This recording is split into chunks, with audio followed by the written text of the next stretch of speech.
Hello and welcome, expansive wisdom explorers. Today's video is a collective reading for Jupiter in Taurus. My name's Chloe. I work with card divination, astrology, and I channel energies through my body. As you can see, my hands are moving around right now.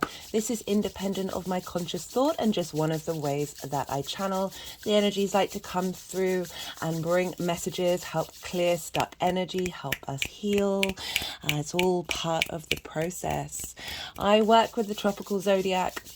This is based on the solstices and equinoxes. This means that we're tapping into an energy that we are collectively linked into, the earth. I also work with Hellenistic principles. This is from the Greco-Roman period from over 2,000 years ago. And this means I work with the whole house system. I don't use modern rulership of Pluto, Uranus and Neptune, which will be relevant. What else? What else does that mean? Oh, goodness me. Do bear with me today. I'm feeling a little bit under the weather. It seems every time I do Taurus videos, I end up getting a bit of a cough. Taurus rules the throat, as well as the neck. It's really asking us to tap into our true, authentic voice. And now we've got Jupiter here. So, Jupiter in Taurus. This hasn't happened since the summer of 2011. So we're dealing with a 12-year cycle. It takes Jupiter about a year to move through a sign. And so look to that time of your life to see what was coming through for that year. I think it was until the summer 2012 that was having an impact on you. This will all be linked into your rising sign and the house that Taurus falls in your chart. I will be doing all 12 signs readings for Jupiter in Taurus, but I'm focusing in this collective reading and the all 12 signs from Jupiter's period while it's direct, right? So it entered on the 19th of May 2023 and it will be going retrograde on the 12th of September. So this is just this reading for this time frame and how it's affecting us collectively. I want to give a big thank you to new and regular viewers alike. Thank you so much for being here with me. I really appreciate the energy transfer and I hope you enjoy what comes through in the reading. I'm looking forward to what's coming up. This is following my last reading, which was the Taurus new moon. That was super powerful. Basically all pentacles came out. We're dealing with earth here. So I'm really intrigued to see what Jupiter has to offer with us during this time. Yeah.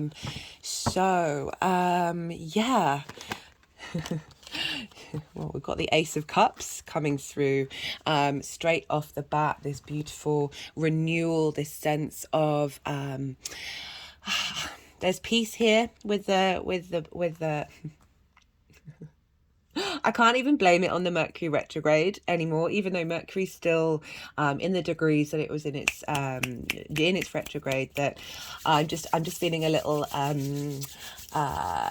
bit more slower, which is appropriate for Taurus, and just a little in my body right now. My mind isn't going at full throttle, but I really wanted to do this reading now because this is Monday. This is the moon's day. And at the time of recording, it is Venus's hour. Why is that important? Well, so Taurus. Taurus is the first earth sign and it is ruled by Venus. And the moon has her exaltation here. So what does that mean? That means the moon is raised up high.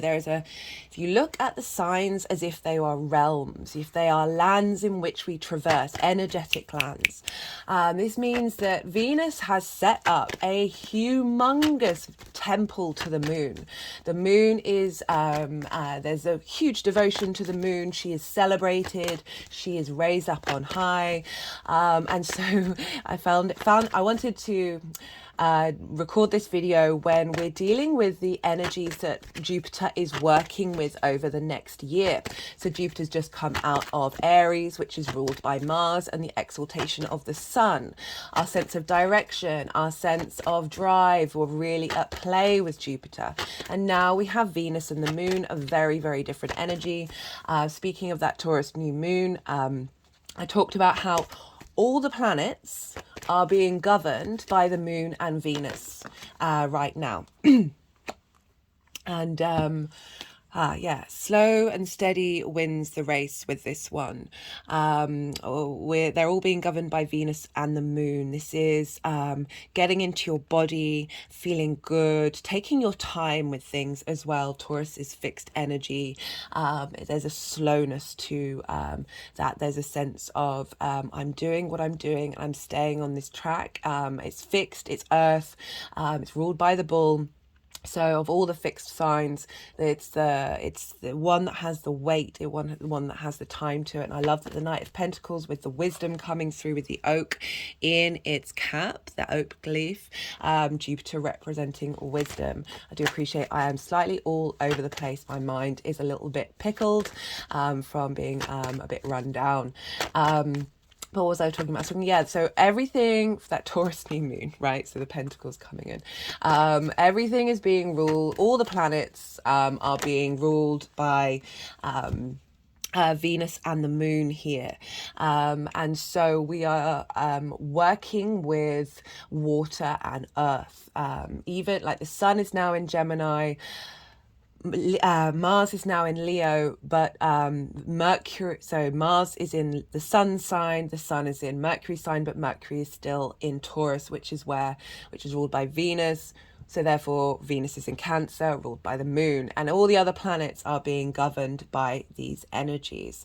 Interestingly, we just got the Seven of Wands coming through, and this is knowing whenever this card comes up, this figure has something to offer, but doesn't necessarily know its worth and feels in this sort of competition environment. And it's making me think about, so this was made by a friend of mine, and she's a Sagittarius rising with her sun in Sagittarius. Sagittarius is ruled by Jupiter, so I just wanted to bring that out, and also very much Jupiterian colours of the planet. So it's just wanting to go by Jupiter that Jupiter is helping us understand our personal value in the 3D realm. So we're dealing with Taurus, we're dealing with Venus, we're dealing with the Moon. The Moon and Venus are having an impact on Jupiter for the next year. So we're really this sense of creativity of Venus, this sense of value, appreciation, this sense of ease, this wanting to bring harmony, this wanting to bring pleasure, how we connect to others, that interrelationship with that sense of beauty and ease. Not only that, we have the Moon, our intuition, how we nourish ourselves. My hands have just gone over my heart chakra. How we nourish others, our instinctive responses to the physical 3D realm.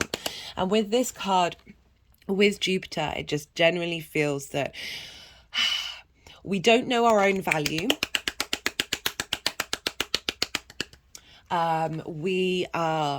We're in this survival mode. And we don't realize that each and every one of us is on the higher ground. We have something innate about us that is personal to us.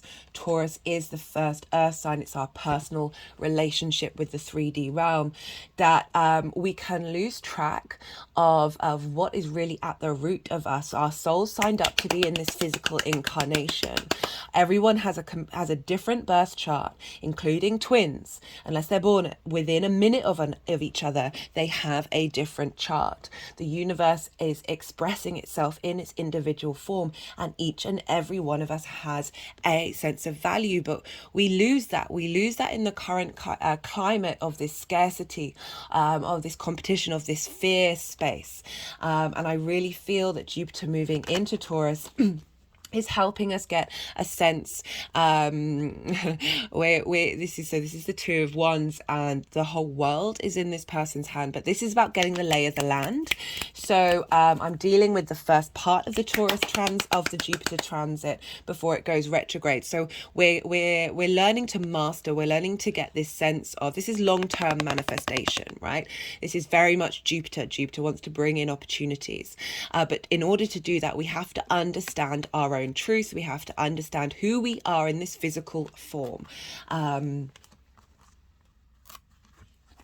Okay, so they're wanting to stack the Knight of Pentacles, the Two of Wands, with the Ace of Cups, this sense of renewal, this sense of determination, of being able to stand up for yourself, defend yourself, but also work out, what are you loyal to?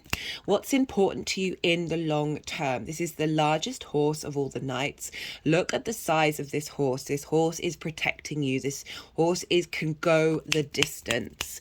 And we've got the Two of Wands, which is, as I said, long-term manifestation, but we're not taking action right now. We're getting an understanding of who we are in this physical 3D realm, and it's bringing in a sense of peace and a sense of abundance, a sense of renewal, a refreshness. Right, so I kick-started with the reading a little quickly. I wanted to talk more about Taurus. And so, as I said, Jupiter has just moved out of Aries. It was on the 16th, so I think that was just shy of a week ago. I always like to do these readings after sitting with this energy, because all transits are different. But do go look to September. I keep getting this wrong. The summer of 2011 to the summer of 2012. See what was going on for you. See what was expanding.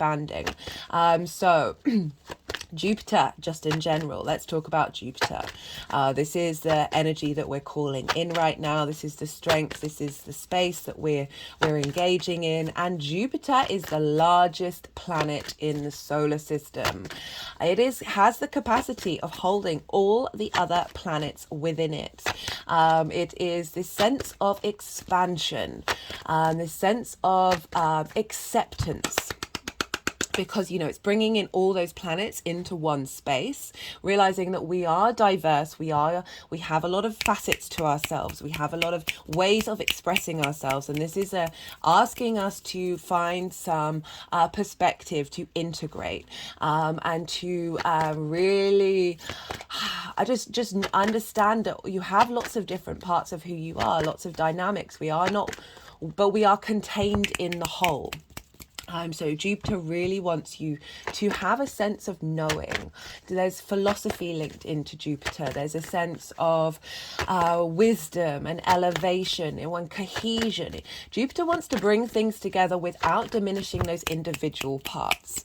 And I love this in Taurus in terms of our physical body, our physical senses, all the different organs, all the different dynamics of the physical body, realizing they all have a part to play, but to bring in the sense of ease, a sense of streamline, a sense of pleasure, we need to get those into balance. We need to bring cohesion to the whole of something.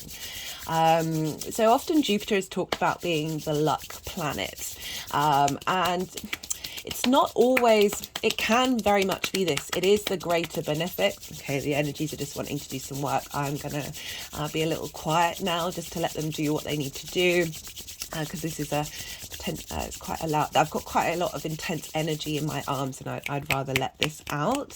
This is something I'm definitely leaning into. Also, making a lot of noise, and I want you to be able to hear me properly, because I do appreciate I'm a bit croaky today. Right.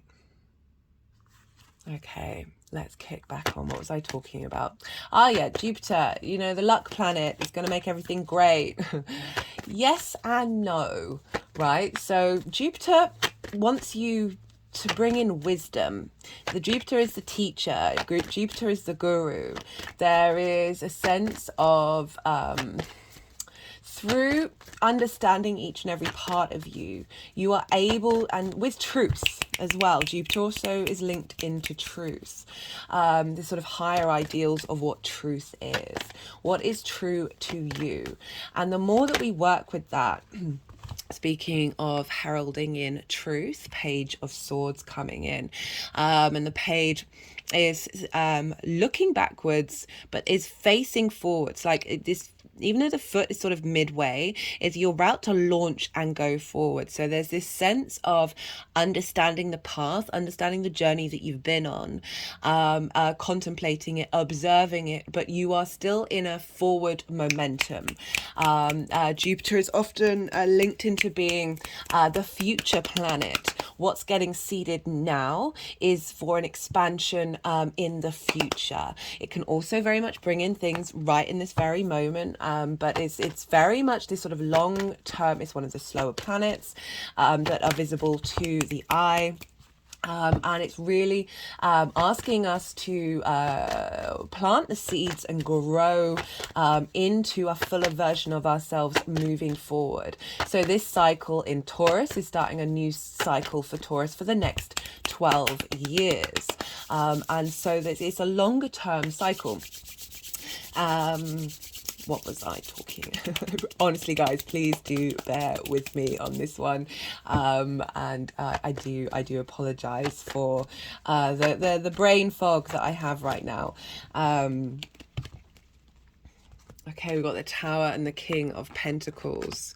Okay, it's wanting the Tower to be in reverse. So I was talking about this is seeding, this time for expansion. So why is Jupiter linked into luck? Well, the more that we understand ourselves, the more wisdom we have about our journey and who we are and where we've been, the more clarity and perspective that we can have. We can have that higher perspective, zooming out, that expansion.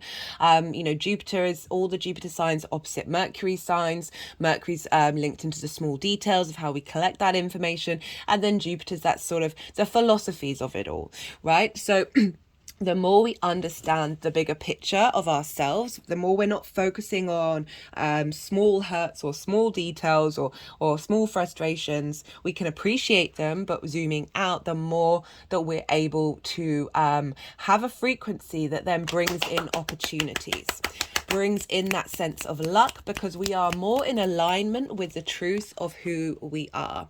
Okay, they've just wanted to go over the head like that this person's on higher ground, but the outside is there's a sense of competition and danger and unsteadiness from the outside, but this truth of who you are is truly inward. It's in your crown chakra, it's in your third eye, that wisdom of the third eye, of being able to see things from a different perspective with the third eye. Right, so we've got the Tower card in reverse and the King of Pentacles. Love this, right? Love the King of Pentacles showing up for Jupiter in Taurus. Taurus, as I said, earth energy. The King's very sense of authority and comfortable in who you are. The Tower card in reverse for me is saying this is an inward pulling down of things that don't serve you. Also, very ironically, at the time of recording, Mars is now at 1 degree of Leo squaring Jupiter. This is the Mars card. Right, so if you notice here on the Tower card, this is an intense energy, but in the long term, this serves us. You notice all the danger is up at the top of the Tower. So this is superficial stuff that's being pulled down that isn't your core, isn't your foundation. The foundations are still very solid, but sometimes things need to be broken down in order for new energy to come in. And with that King of Pentacles, we've got the bull here, very Taurian energy. There's abundance here, there's fertility here, there's opulence, but there's this calmness, this knowing of the actions that you take are creating those solid foundations. And I feel that this is very much what Jupiter is helping us bring in, this sense of inner stability. So going back to that wisdom, that sense of luck and opportunities, as I was saying, this comes from from working within. Those of you who are regulars, I talk about this a lot, about how we co-create with the universe, right? And in order to do so, where we need to work through our trauma responses and limiting beliefs. And we've got some really right at the core that are stuck in our physical body, right? Taurus is dealing with the physical body. Let's try and work out why they're wanting to do this. I guess it's highlighting again foundations of I not noticed that. It looks, are those I think those are mountains in the background. So it's kind of giving the impression that the Page of Swords is actually really high up. Again, we've got these two figures that appear to be getting to a space of not only being on the higher ground, but also looking from a higher perspective. You know, you've got a flock of birds over the page of like that zooming out energy. So Jupiter, I want to talk about Jupiter, the planet, right? So I talked about how Jupiter is actually the biggest planet in the solar system. It's able to hold all of us within it. But the journey of Jupiter in terms of the solar system, so Jupiter was making its direction while it was in the beginning of the solar system, was heading towards the sun, right? So it basically went through the asteroid belt and sent 99% of the asteroid belt off into the outer reaches of the solar system. So we've got like 1% of what we had at the origins of the solar system. And in this process towards the sun, it actually diminished Mars's growth spurt. And I thought this was funny in terms of, do bear with me, I just got a cough. In terms of the mythology, Zeus, from the Greek mythology, Zeus and Ares, which is the Greek version of Mars. Mars wasn't celebrated, really. I talk about this a lot in the Mars transit in Cancer. So yeah, if you're interested in the mythology of Mars, do go check out the first video of that. But Mars was this sort of impulsive, more reactionary energy, the hot-headedness. There wasn't much logic, right? So you know, Jupiter or Zeus, I'm gonna switch between them, wasn't a fan of Mars, essentially, and Mars was, you know, Jupiter's child. And I found that really interesting, that actually in the 3D realm rather than the archetypal mythology energetic realm, that Jupiter actually diminishes Mars's growth by not appreciating Mars and taking away from Mars. So I just thought that was interesting. But in terms of how this is linked into the energy, so this clearing of this asteroid belt meant that Earth was able to form in safety. And so Jupiter was heading towards the sun, and then Saturn started forming, and then Saturn started coming into the towards the sun, and the Saturn and Jupiter orbits linked up.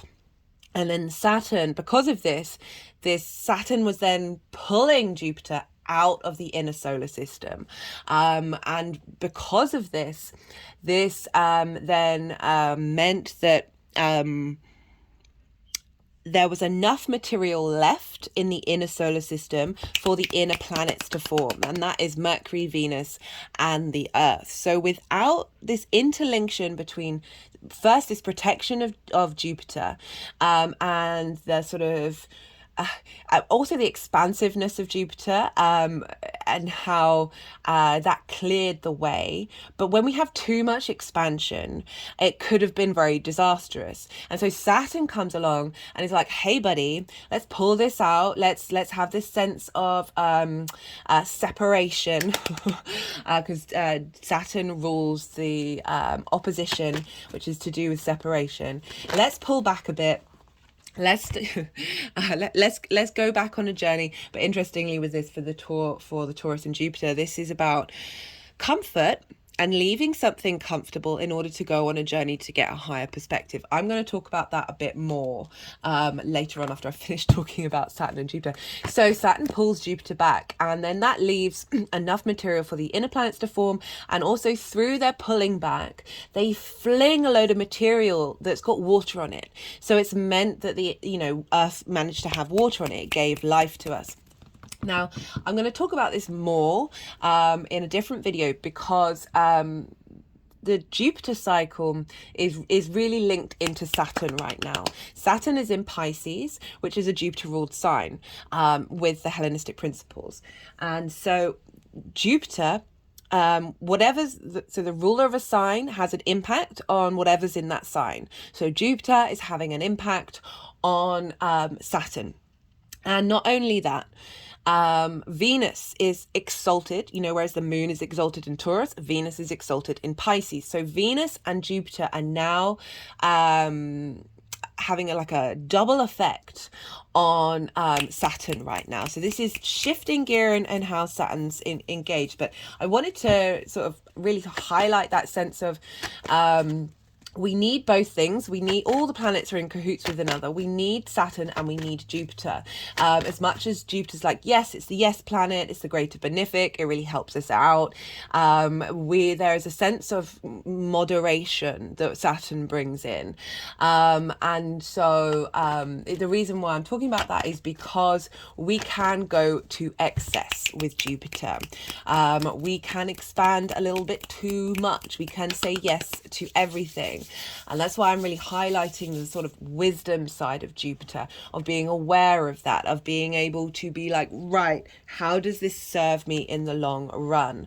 And so I'm just looking at that Eight of Cups card that's gone with the Seven of Wands underneath the Jupiter card of right. So Jupiter, it can bring a lot of benefits, and it will be bringing benefits, but that's not all Jupiter brings. Okay, that's half the deck, and that was the Ten of Swords. We'll see if that wants to come out again. It can, because we're dealing with faith, we're dealing with wisdom, we're dealing with the truth of who you are with Jupiter. It can bring up things that question that faith, things that are facilitating you looking at what's really truly important in the long term. Kings are very much, they've been around, they know what they're doing, they're thinking long term, they're thinking about the long term prosperity of their kingdom. And the reason why I'm bringing that up is because this is about leaving something that's comfortable in order to get a higher perspective. So this is when this card comes up, I talk about habits, trauma habits, addictions, our shadow. I don't shame the shadow, I love the shadow. Our ego, all of these things are safety mechanisms to help keep us safe, because existing in the 3D world is pretty insane, right? So our shadow, our trauma, our ego are just these sort of, hey, keep safe, and we'll protect you in this smallness. And so when this card comes up, for me, it's about observing those traumas, and it's cups as well, so it's linked into how we emotionally connect to things, and being able to step out of that and go on a difficult journey and climb the mountain. So this weekend we've had a T-square between Pluto, Mars and Jupiter, and it hit me quite hard. There was lots of nuances to it, and this is one of the main aspects that's kickstarting Jupiter's journey, that a lot of things are linked around to addiction or habits that I have that really got flared up through my emotional connection to them. And I was really able to bear witness to it, sit with that feeling, know what it is, and realize, okay, I can indulge in certain ways. I had 5 tubs of ice cream in the last 3 days, which is a really quick, easy way of that comfort, that physical comfort of the food, also dealing with the excess of Jupiter in Taurus, of the things that you love, the pleasures that you have, feeling good in that moment. And I was very aware of the energies that were around, and how it helped me understand. I did a bit of meditation in the garden, and I was doing work in the garden. I let the garden grow. I'm very lucky to have a bit of land in where I live, and there are people who rent it. Periodically they'll come along with a lawnmower, and I let everything overgrow, because especially at springtime when there's loads of wildflowers, and so the bees are getting some pollination here, and getting some nectar. And I was very aware that like everything is very overgrown in these properties that are rented by this company. And I was very aware, look, the lawnmower is going to be coming soon. So I went and cut down with a pair of scissors, because I've also got like lemon balm growing wild, loads of dandelions, just loads of like really getting into nature, but being very meditative about it, using it as a tool to connect to a sense of wisdom, and you know, that very mindful meditation. It's not all about sitting and being still. There are other ways of accessing it. So I spent a lot of time doing that, but also then clearing away some stuff, because I've got these seedlings that are growing, some vegetables, and it's all kind of linked into this sense of things taking time, slowing down, getting into nature. And through that I was very aware of a lot of emotions that were going on with me, linked into the astrology, that I needed to process, I needed to work through, I needed to understand and go on a bit of a journey and try and get a higher perspective. And I did so by being in nature. I did so by being tending to my environment. And getting a sense of cohesion in my environment. And through that, I was able to understand from childhood responses, emotional connections that triggered addiction processes, this comfort space, this sense of consumption, of expansion, of more. And through, even though I did indulge in it, I was aware that it wasn't going to consume me. I was just feeding that particular energy for a short space of time, and I was able to emotionally and understand through a sense of wisdom, that higher perspective of Jupiter. I was able to get some clarity. Speaking of clarity, that was genuinely the word I was going to say. Speaking of clarity, the sun coming out. I love this sense of joy, this sense of illumination, and pleasure, but also being protected. You know, this child is on, again, we've got another horse coming in, the nature, our environment, the animals in the world, how we connect to nature, but also the slowness of traveling by horse, right? It's not a high-speed train. It's not a plane. There is that sense of taking your time with something, letting the wisdom flow in. Taurus, as I said, again, a slow energy. There's a sense of knowing what it is that you need in your physical body, or at least the journey that we're going to be taking to get to that space that is moving us in to the King of Pentacles, of the actions that we're taking are serving us in the long term. Doesn't mean you can't have fun, doesn't mean you can't indulge. Everything in moderation, including moderation, but there's asking to bring in wisdom and a sense of lightness to it. I had a lot of heavy energy over the weekend. It could have been very consuming. I gave it space for a period of time, and then I took action to move forward. It was a lot. It was that, Pluto, Mars, Jupiter, T-square. It was very much the shadows, the underworld, addiction, actions, Mars, your motivation and drive, and that T-square all funneled into Jupiter, like that sense of expansion and treating yourself and generosity with Jupiter that we have, but at the same time applying this level of mindfulness and wisdom to what's going on, and I just felt like I wanted to share that. I try and bring things in that I have worked through and that have worked for me. I don't like preaching things that I haven't connected to on a personal level. I've got Aries in the 9th house. My perspectives are very much an embodiment of myself and my journey. What else? So essentially Jupiter, that sense of protection, that sense of expansion and clearing the way in order to provide us nourishment and growth and vitality and opportunities. Jupiter I'm just thinking back to previous Jupiter transits, have very much provided both opportunities and a sense of expansion, but it's not necessarily right at the beginning of the transit. This is when things may come up that may question whatever faith we have in that area of our lives, whatever limitations we may have that don't, and particularly in Taurus, that don't feel good in your physical body. Right, so we're dealing with the senses here. We're dealing with that physicality, what it feels like to look at a rose, what it feels like to. So I was doing stuff in the garden, and apologies if my fingernails are quite dirty. I really like using my hands. I don't actually have any tools in the garden, and one of the things I remember reading about is Prozac is equal to you getting soil under your nails, right? So you working with that land. There's more serotonin in doing that than there is in Prozac. And it just made me getting back to nature. Yes, that's a very obvious thing with Taurus, but it's very important for us right now after everything that we've been going through, that nature has the capacity to heal us if we engage in it. If we look to nature, we can find wisdom, we can find truth, we can find a sense of cohesion and understanding of our place in the universe, in the earth, in your day to day. One of the main things that really came through with the Taurus new moon was barefoot on the ground. Reconnect, ground yourself, give yourself that expansive connection to Mother Earth. One of the cards that just came out, I can't remember when it came out, was this is the Three of Cups. This is harmony.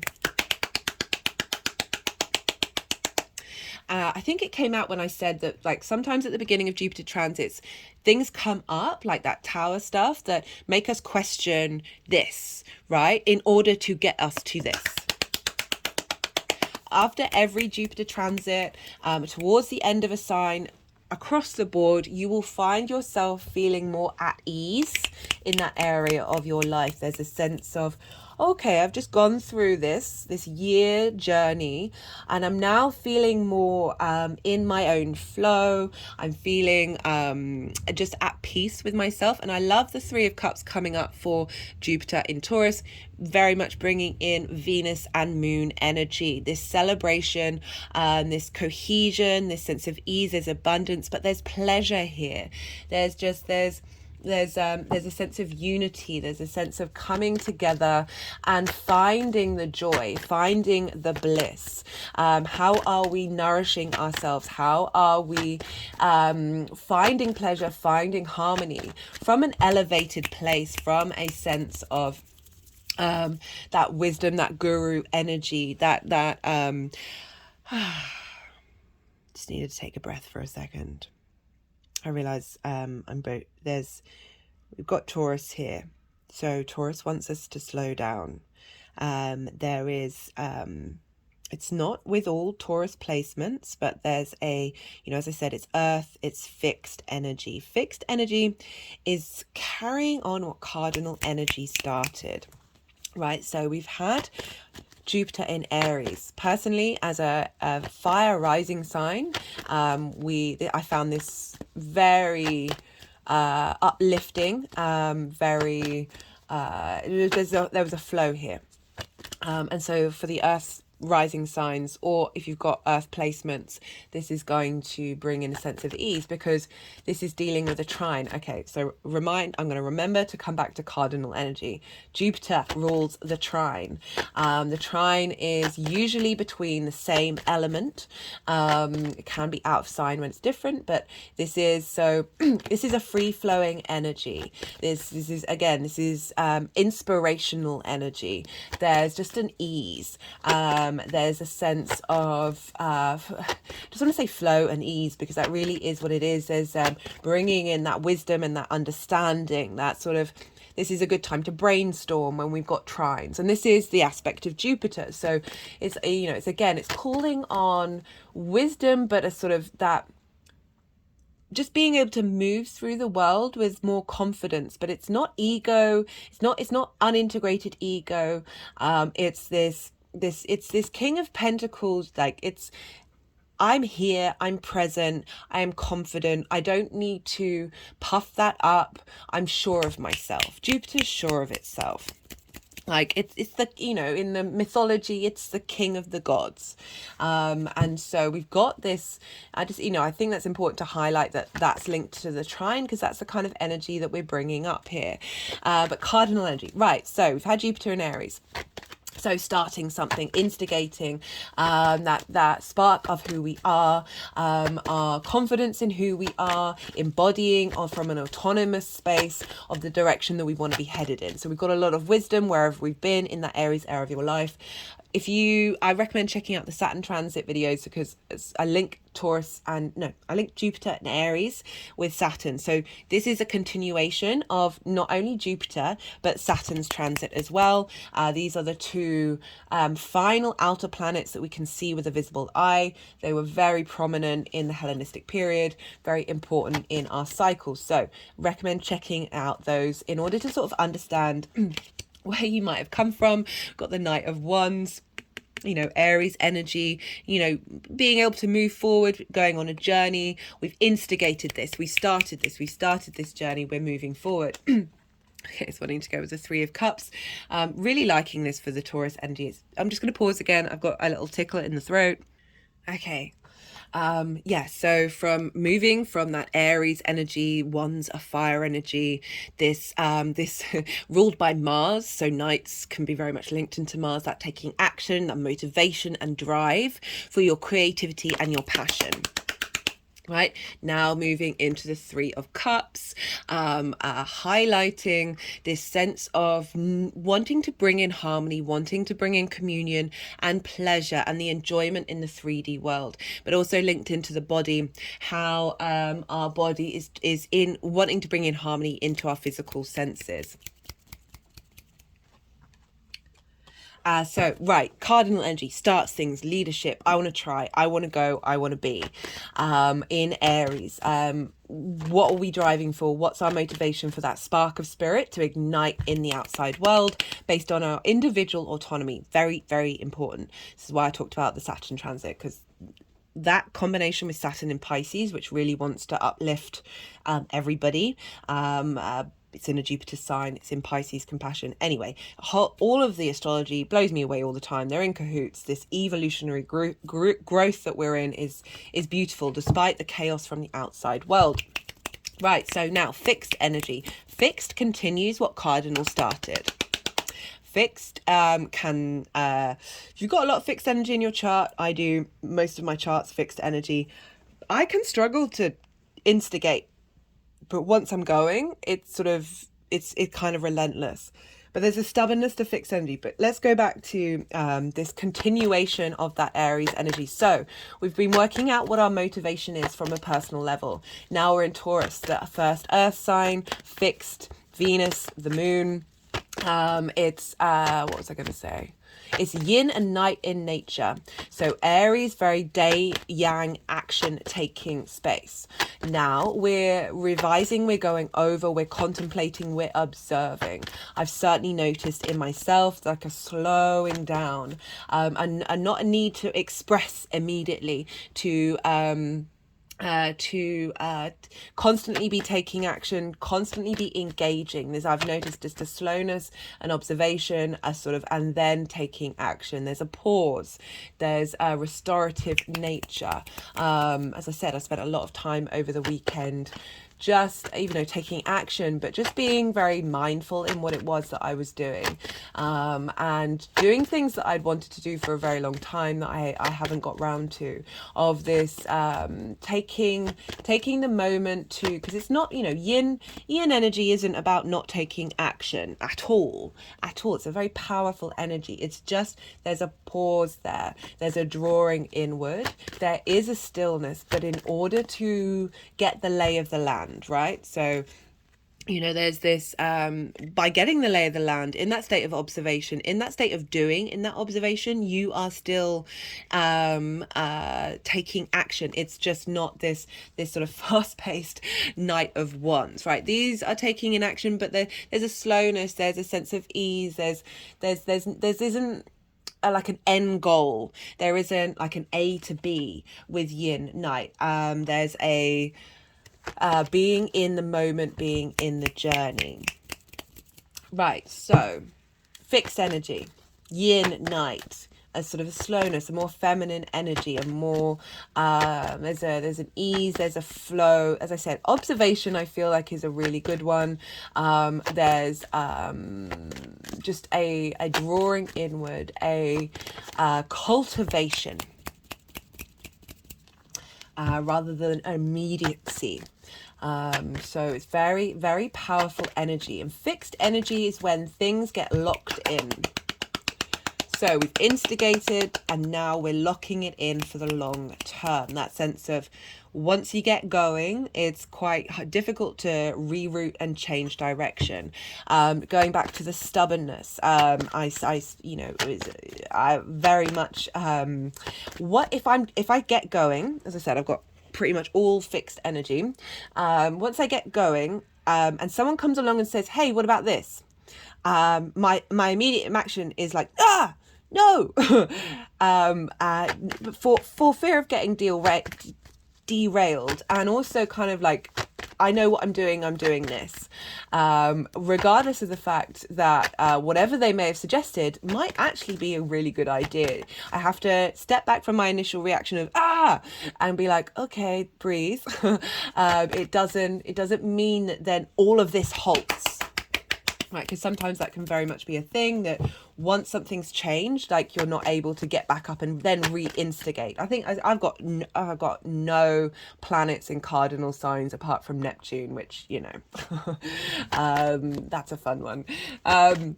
So with this fixed energy, this Jupiter moving here in the physical body, in our physical senses, asking us to look to nature, asking us to take time in nature, to allow things to cultivate, to not rush, to just be in your senses. So we have trauma in our emotional body. We have trauma in our mind, the way that we think. We have trauma in all sorts of areas of this multi-dimensional existence that we are in.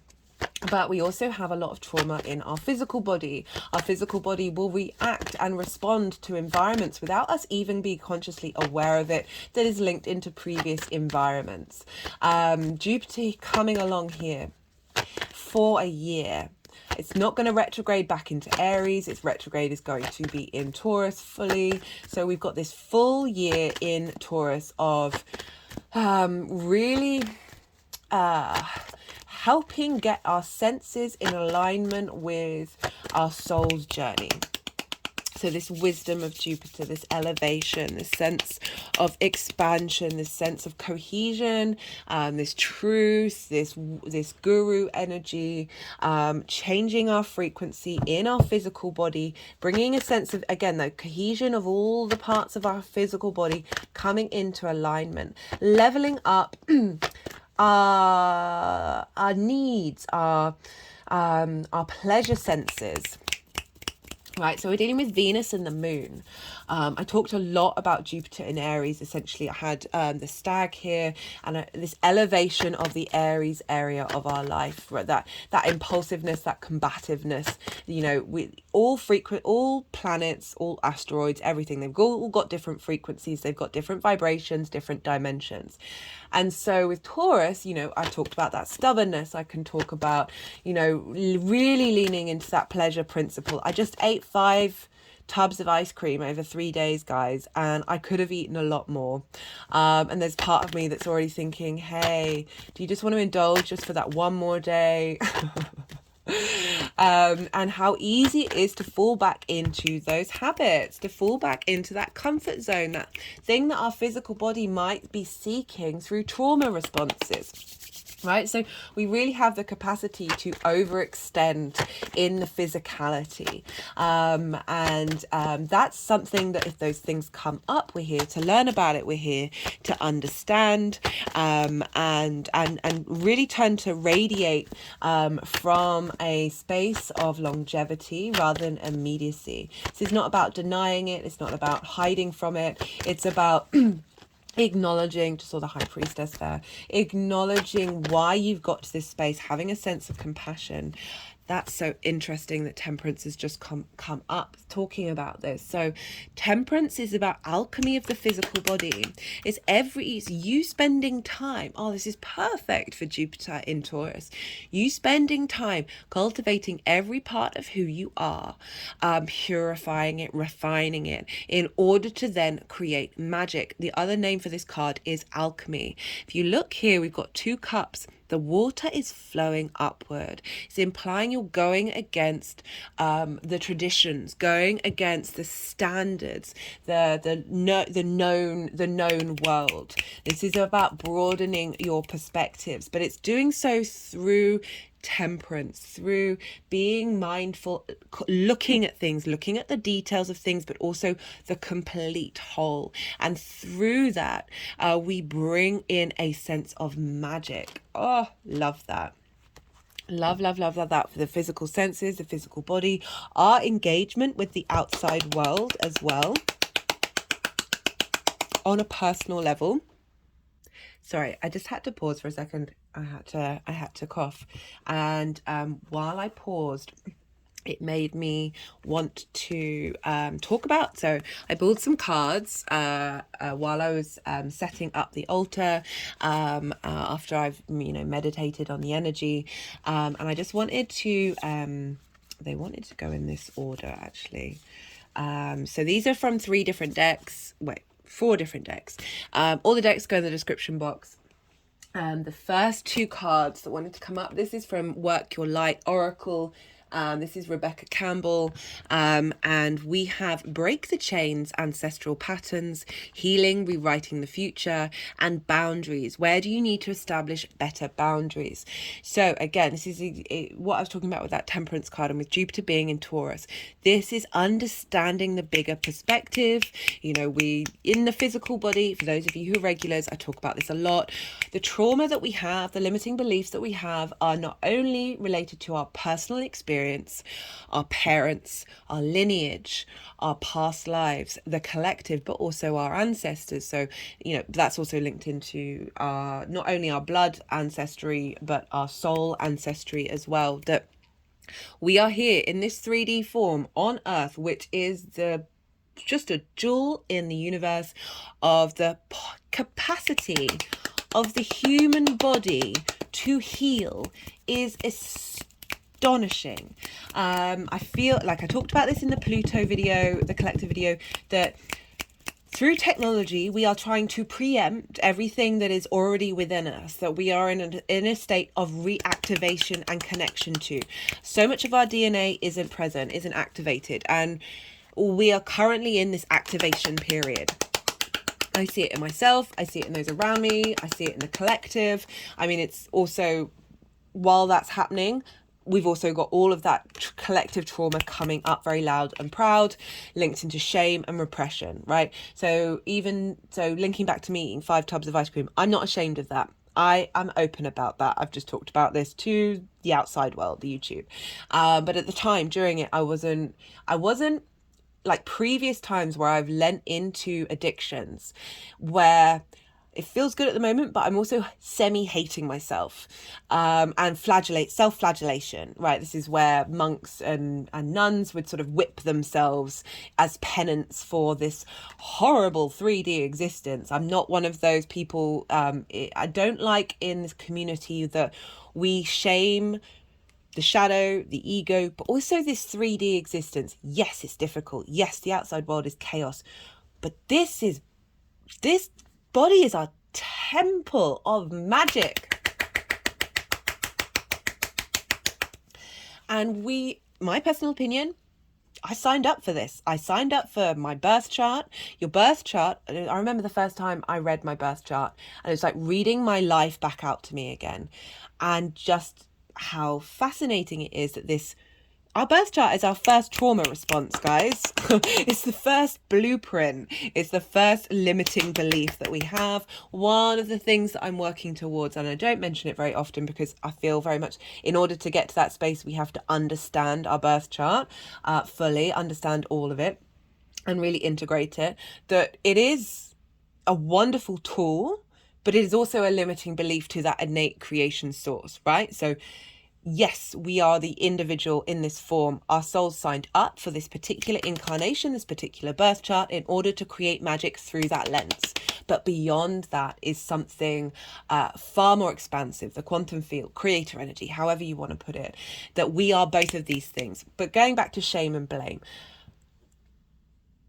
don't shame and blame any expansion that you have during this time linked into emotional needs that are instinctive responses that are based off of trauma responses, the way that we love, the way that we get pleasure that are based off of trauma responses.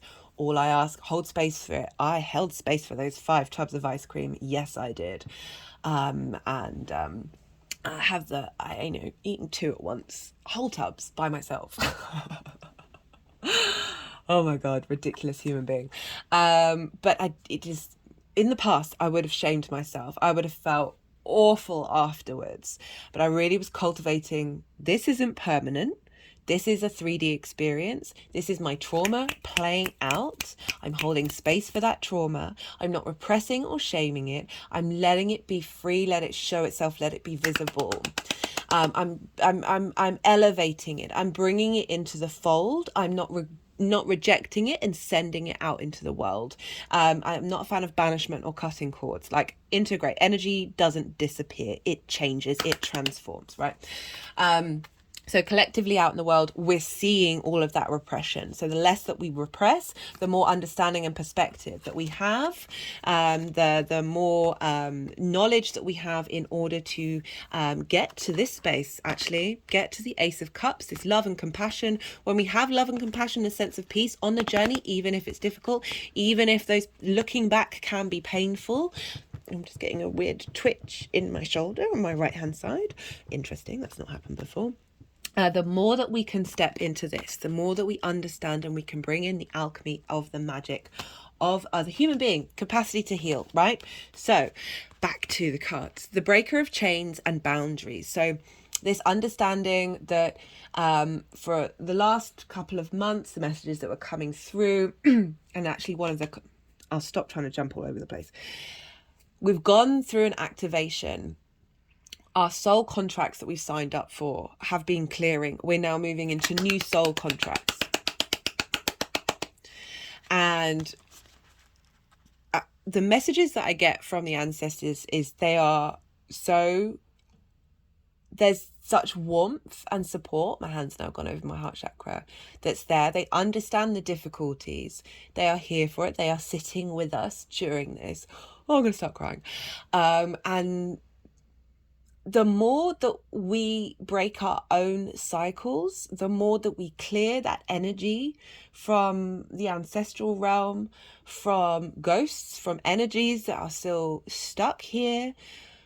You know, we have both that energy of this experience that is here, not stuck, but can be stuck in this 3D realm. Maybe on a different dimension, but still very much interacting with this 3D realm. And then our soul, a part of us, does go on to the next space. There are both of these things. So Jupiter, the wisdom and understanding, the cohesion, the bringing together of those trauma responses that are in our body, the trauma that we've had where our pleasure or senses have not been this, but have been denied us or shamed and repressed. The more that we open up to that, the more that we are able to, the words here are rewriting the future. You know, if you think about Jupiter and Taurus 12 years ago, that was 2012. And that was linked into the Mayan calendar, where everyone thought that was going to be the end of the world. But now we know, like, that was part of a bigger eon, a bigger cycle. But it did start a new cycle. And now Jupiter is back at that space again, reactivating that and elevating that. So we've got the ancestral patterns that are in our body healing and rewriting. We've got boundaries. Our physical body can need boundaries. We need to draw those energetic boundaries so leaning into how your body feels, not how you emotionally connect to what's going on, but leaning into how your physical body feels. Sit with it, understand its needs and the boundaries that you work with. The more that we contemplate, the more that we understand and integrate that, the less boundaries we will need, but the clearer those boundaries are. I think we all suffer with boundary issues. And interestingly, Jupiter is that sense of expansion, that sort of pushing out those boundaries that have been blocking us. And by doing so, we know what our core boundaries are. If you look at this light body that's right at the middle of this physical form, I love this. This,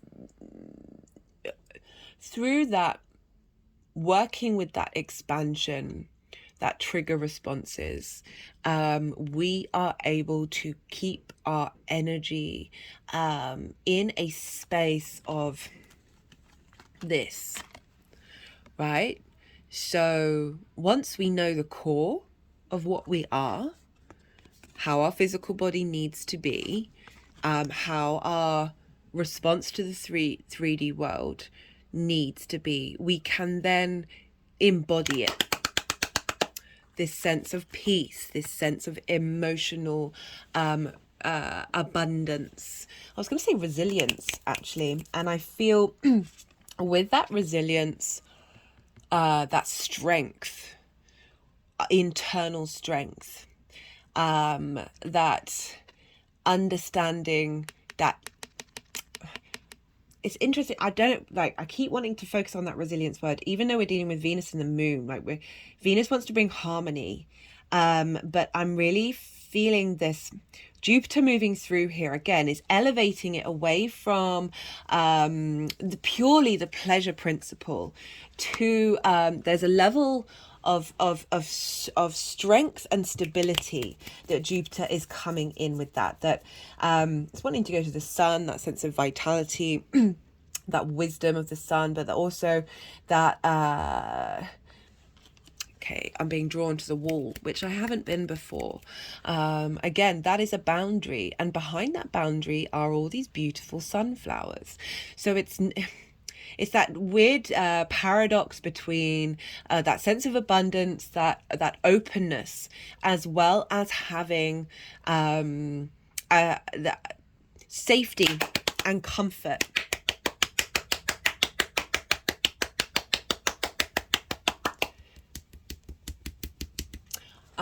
With certain boundaries and certain restrictions, we can thrive.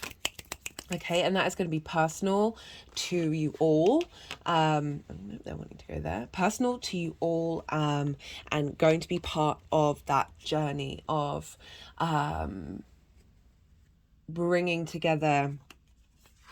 Okay, funnily enough, right. So this is the Ivy card. And this is about resilience and knowing you have the resources within you. Like Ivy has the capacity of growing anywhere, and being very rampant in its growth. But it's about you have the inner power to be resilient and to expand despite difficult circumstances.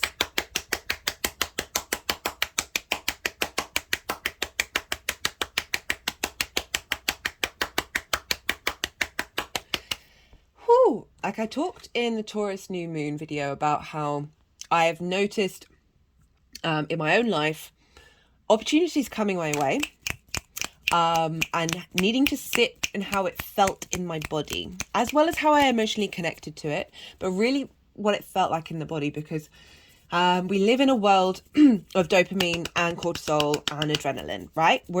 I talk a lot. We're all addicts, guys. That can come up in numerous ways. Anyone who's got a phone, addict. Just flat, like dopamine, cortisol, and adrenaline, fear-based, rush-based, instant pleasure. It's very easy for our bodies to produce those hormones. We're in a sympathetic nervous system most of the time when we should be in parasympathetic nervous system, and that is rest and digest rather than the sort of the fight or flight mode. And I would love to think that Jupiter moving through Taurus over the next year is going to help us give the the strength and the cohesion and understanding this and the opportunities to build the foundations to be in a space of parasympathetic nervous state, right? And this is when, regardless of what's going on in the outside world, we are not moving into fight or flight. We are not flooding ourselves with cortisol and adrenaline. We are not seeking the instant gratification of dopamine, which can be an energy of Venus, right? We are moving like the ice cream, like anything with processed sugar in, you're thinking of the next bite. You are not even enjoying the bite that you're having in that moment. Like, go and have I always try, like, I go through sugar cycles, and for me, getting through it is like breaking it, is to go and buy a box of dates and eat them instead, because it's a different kind of mechanism. There's a slowness to it, and you feel satisfied, right? With the dopamine, it's the next hit, you don't feel satisfied, and you keep going. That helping us be in a parasympathetic nervous state when we are in difficult situations. Again, going back to the ivy, it has all the resources it needs, its strength, there's resilience there. It's able to flourish and grow in difficult situations. These were the final two cards that wanted to come out. And we have the Stellar Gateway activation. So I wanted to come back to this. This card came up for the Aries hybrid eclipse. It was the second new moon that we had in Aries before this. When was it? Was it the 20th of April? I think it was. And that, the channeling that I got through with that, now I got that before the eclipse came out, and it was, I watched a couple of people after I did that video, and lots of people were getting that same message, and I love that, because that means that you're not just on your own coming up with these things. You're tapping into a frequency that is very much there. And for me, that hybrid eclipse was we are activating and seeding. So a hybrid eclipse happens once every 10 years. We are activating and seeding soul integration. After everything that we've gone through with Jupiter being in Aries, with all that stuff that had been happening in Aries, we then at 28 degrees of Aries, we were activating and bringing together all of our past lives, our future lives into this present moment. Cohesion. And that's been seeded, and that we're growing with that. And now Jupiter, I love how this has come up again, because it's really highlighting that was seeded. That was the beginning of it. It doesn't mean like it was immediately going to happen, but now Jupiter's moving into Taurus, where we're fixing it, where we're drawing it into the physical 3D realm, into the senses, getting a sense of cohesion into our physical body based on our soul journey.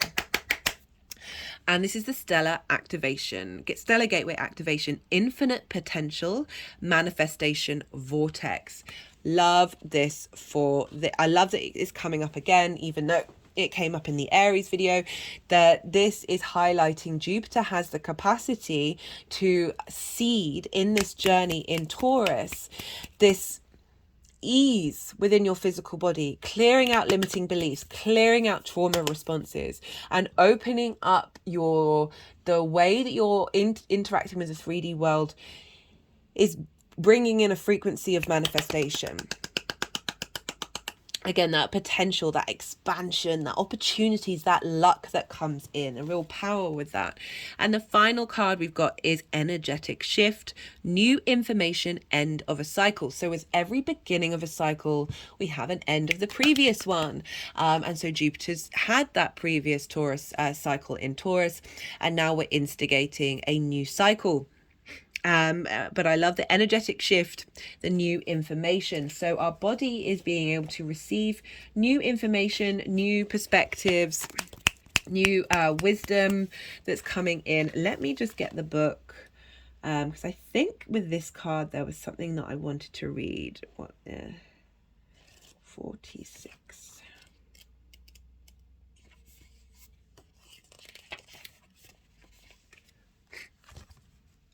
Your message.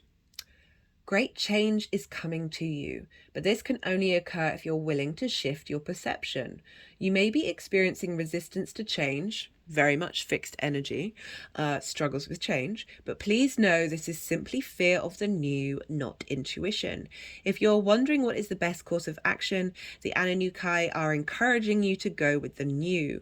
Old systems, old ways of being, and old ways of doing things must be released if you are to evolve. Again, it's linking into those ancestral patterns, breaking the chain, clearing this energy. Change can bring a sense of vulnerability, but will allow you to make a deeper connection to your feelings, gifts, and what is important to you. You are standing at a gateway of pure potential that will be ignited as soon as you move through the necessary change. Be open to new information, new processes, new ideas. You are part of this new energy upon Earth. Like this for, this reading is for Jupiter while it's direct up until the 12th of September. So it's sort of implying, you know, what I've been saying about bringing in this new energy. There may be difficulties, there may be tower moments, there may be, it's just going to the foot. I'm wondering if it's wanting me to talk about Saturn, because Saturn's in Pisces, ruled by Jupiter, and Pisces rules the feet. Okay, so I've not mentioned this fully about Jupiter sextiling Saturn, right? So Taurus and Pisces sextile one another. So with Saturn being there of dealing with the feet, I'm getting this journey, this starting a new journey that's rooted in the ground. In that Taurus new moon, I talked about being barefoot in the ground, being in nature, wherever nature is for you, however that works for you, that there is a need to reconnect to,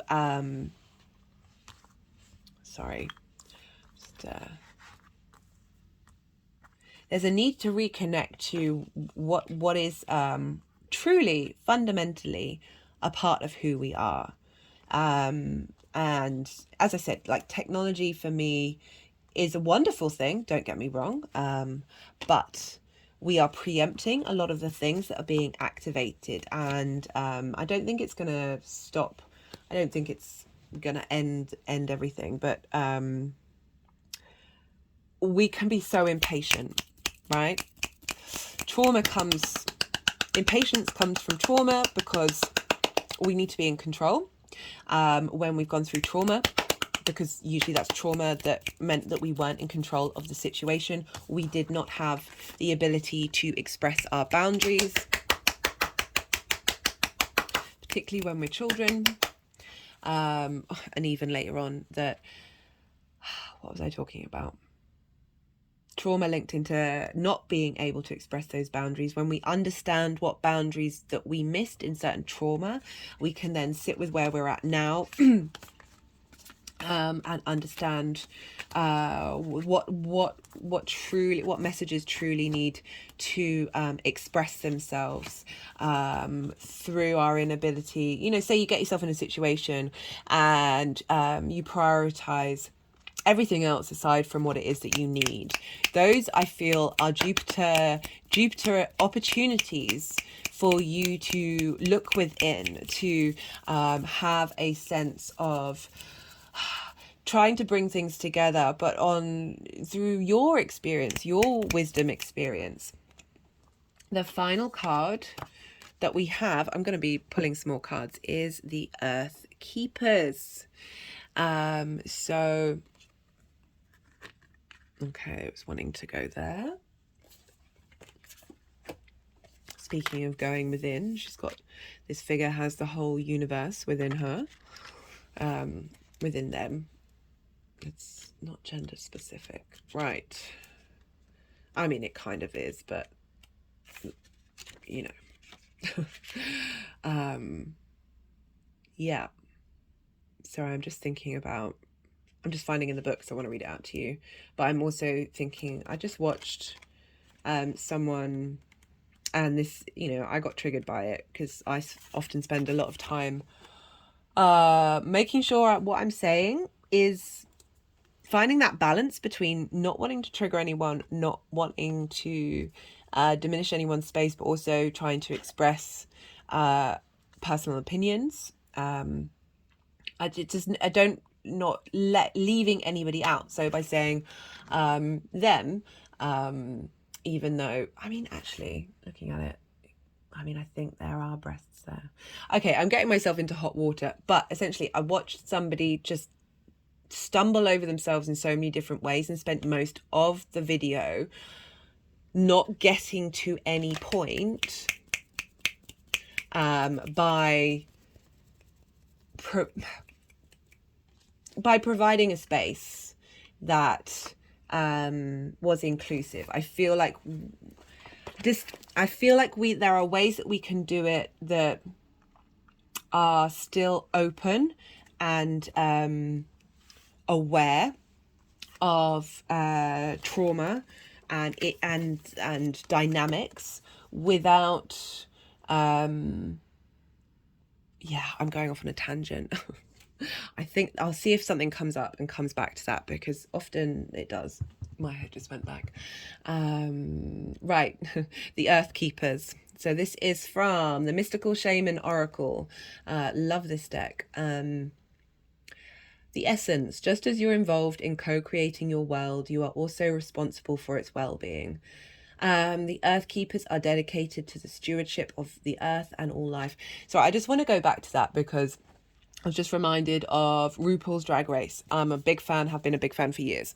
I plan at some point doing a series on it for each season, because for me, it's a microcosm of the one of the collective consciousness energies that are around. And you see a different dynamic in the latest series where we've been moving from everything is valid to then now there's like people are getting a little bit annoyed about not being able to express their opinions and not being able, yeah, it's simply that, not being able to express opinions and just finding that dynamic a little bit with everything. We seesaw from one space to another. It's all part of the process. I understand it. It's very, very important.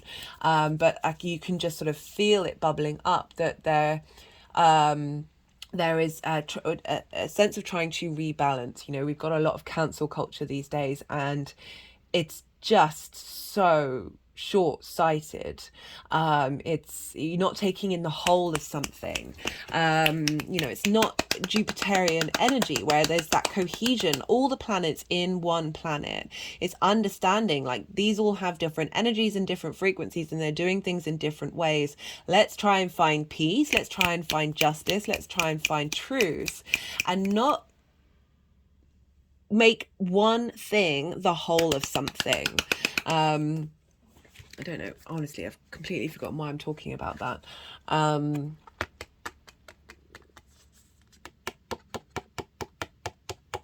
Yeah, I just had the words, let everybody love.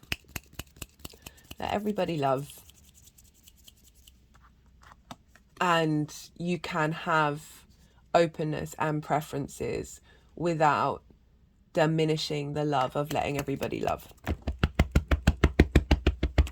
Well, I'm just thinking about the moon and like how, so my hand is just tapping over my heart chakra, how your needs and what it is that nourishes you, and Venus, that pleasure love principle, with the wisdom of Jupiter. We've also got Uranus here, guys. That's something I've not mentioned, and that is a big part of the Jupiter transit, that of really being able to embrace your unique, authentic self, and not, like, Uranus is the maverick of the solar system, but it's not bothered that it's different. It's really not bothered. It wants us to not be bothered. I feel there's been a heightened sense of sensitivity naturally, very, very naturally. There are times when if I start thinking about certain constructs that are part of society, I get really angry, I get really triggered, I get in full rage and wanting to burn everything to the ground, right? Get it, totally get it. And that's all going to be specific to everybody's agenda, everybody's experience. Oh, Freudian slip, agenda. Sometimes it's an agenda for people. We've all got our own agenda.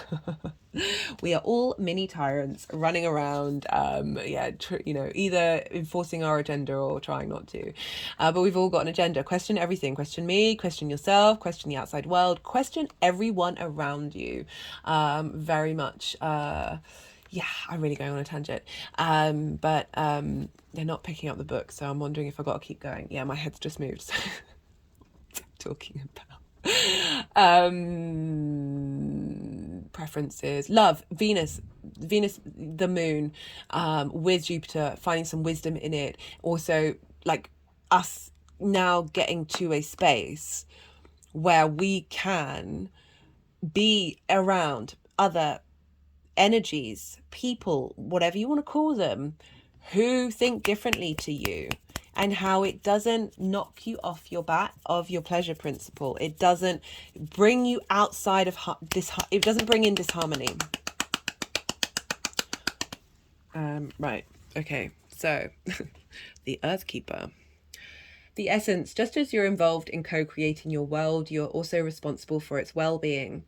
The Earth Keepers are dedicated to the stewardship of the Earth and all life. They choose to hold the sacred dream of a planet where all beings live in peace and where the rivers and the air are clean. Remember that everything you do has an impact for 7 generations. The invitation. You have outgrown your small dream of success and achievement and are ready to dream big, very Jupiter energy, with possibilities beyond your wildest expectations. Take on the mantle of the Earth Keeper and reach out to a friend in need who you may not have been in touch with for some time. Take care of your pets and feed the strays that come by. Clean up your yard, as this is a reflection of your relationship to the earth. Grow the sacred dream and your personal life will flourish. I pulled this card. I didn't read the book until today, so it made me chuckle after spending the last 2 days out in the garden. Grow the sacred dream and your personal life will flourish. Remember, it's not about me any longer. The medicine. As you care for your body, you show your care for Mother Earth. So begin with this. I said money earth. That's interesting. So begin with the stewardship. I mean, that's how we look at her now, isn't it? Not all of us, obviously, but the collective institutions. And right, yeah. So begin with the stewardship of your health. What are you putting in your mouth? Are you feeding on foods and thoughts that I'm chuckling at the ice cream, that are not good for you? Start doing what you know will be good for you today. Okay, so I always read from that book. I find a lot of wisdom, but there's also stuff in there that I don't always resonate with, and that's fine. That's part of what I've just talked about is, don't throw the baby out with the bathwater. You can take on board what resonates with you, and you don't have to hold on to that which doesn't. And yes, I agree in sentiment of like focusing long term. That's what I said at the beginning. But be aware of that other side of Jupiter that can expand, and that may be part of the journey that you're going on in order to understand what you truly need long term. And I feel that by focusing on you in a holistic way and not an unintegrated way, it means you're focusing on the collective. And because we're dealing with Taurus here, we are looking at your personal relationship with the 3D realm. That last Taurus new moon where, Jupiter was very prominent in that Taurus new moon, which is why I keep bringing it in. It's really was calling us. And I've had a fair amount of messages with that. Of starting to find the pleasure in the 3D world. And that can start off very, very small. I've noticed here in London, there's loads of roses out absolutely everywhere. And I was just an absolute delight to not only look at, but to smell as well. I really felt my senses were very heightened. My enjoyment of the experience of the outside world was just... I was able to find a lot of peace when I was connecting to it. That sense of just that serenity of Venus, the serenity of the moon, that harmony, but also that inner peace, that depth of wisdom of Jupiter, all coming together. But I really like the Earth Keepers of like what you do on an individual level. What you do on an individual level will help heal the earth collectively. So we got the Star card. So this is about deep emotional healing. She is her authentic self. She is unclothed, stripping back the masks, getting, that is the physical body. We're talking about Taurus here, the physical senses, having a sense of through that deep healing, through that, where are you wanting to go? Through that deep healing, so it's gone with the Page of Swords, the Star, and then the Ace of Cups. We can bring in those hopes and dreams, right? We can start to hope and dream again. We can bring in a sense that we've got clarity here, a new way of looking at things, harmony with the body, with the physical senses, heralding in a new mental connection to this, being able to hope and dream again from a place of abundance and peace. I love that. But, this is implying that, this part of the transit is linked into going onto a journey to really understand ourselves. We're getting the lay of the land. There is a sense of slowness. There's a cultivation of temperance, of really getting to understand who you are, how your body works, how you move through the world. And then we've got the Emperor, that real command, that authority, that in order to get to here, we got to go through here. The phrase for this one, the lay of the land, that keeps coming up, the lay of the land. That can be your physical surroundings. Get to know the nature around you, work with it a bit more, spend more time engaging in it. That reminded me of something where, looking at the roses, but also enjoying the moon as well, because the moon is exalted in Taurus. Just finding small things where you can take a step and a moment to pause, to breathe. Just want to check the time. To be still and see what messages come through. But I love that we've got the Emperor come up here. That strength, the King of Kings, the wisdom, but then that is, the Aries energy of the wisdom and vitality and truth and joy that you can bring into your own inner authority.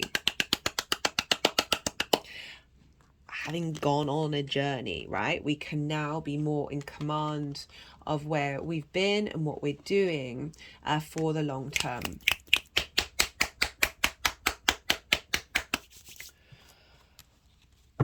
So I will be, I did talk about Uranus. Yeah, Uranus is Jupiter's going to be a bit far away from Uranus for a while, but they're still in the same sign. And they're not going to conjunct until next year. So yeah, they're not going to conjunct until next year, right at the end of Jupiter's transit, because we're going to have a retrograde from the 12th of September till the New Year's Eve, basically, and Jupiter's moving over the same degrees that Mercury's just gone over. So it might be helpful to go to the Mercury transit videos that I've done for Taurus, and see what comes up. See what came up there, because the Mercury is our mind, really helping us. Very similar idea of changing the senses, interacting and engaging and revisiting and renewing. And we've got the Justice card, bringing things into balance. I was just talking about Mercury, that retrograde of how we engage with our physical senses and communicate with it, of bringing in new structures. This is very karmic card, of being able to see clearly, to make decisions. That are for the best of you and the collective. Jupiter is very much linked into the law, into truth, that sense of equity. And again, I feel that's linked into cohesion and expansion. Like what is good for the collective is good for, well, I'm treading on words that I might not necessarily agree with, but that sense of higher perspective truths, that holding everyone equal to the law. It's not necessarily in reality. I'm sure we're very aware of many things that have occasions that have, anyway, that in principle, that is certainly what we like to think we're striving for, whether we actually achieve it. But Saturn, right? So I will be talking more about this because I'll be doing a second part of Saturn's transit, because Jupiter rules Pisces, which is where Saturn is, and Saturn is, well, Pluto's going to move in back in, well, actually that doesn't matter. Saturn rules Aquarius and Capricorn. So what's going on with Jupiter is not only impacting Saturn, is also that impact of Saturn is impacting Pluto. So for a year, we have Jupiter being governed by Venus in the land of Venus, the realm that the moon exalts. So the moon's getting involved as well. These very nurturing, loving energies are feeding into not only Jupiter, but Saturn and Pluto for the next year. That's going to be a little bit, I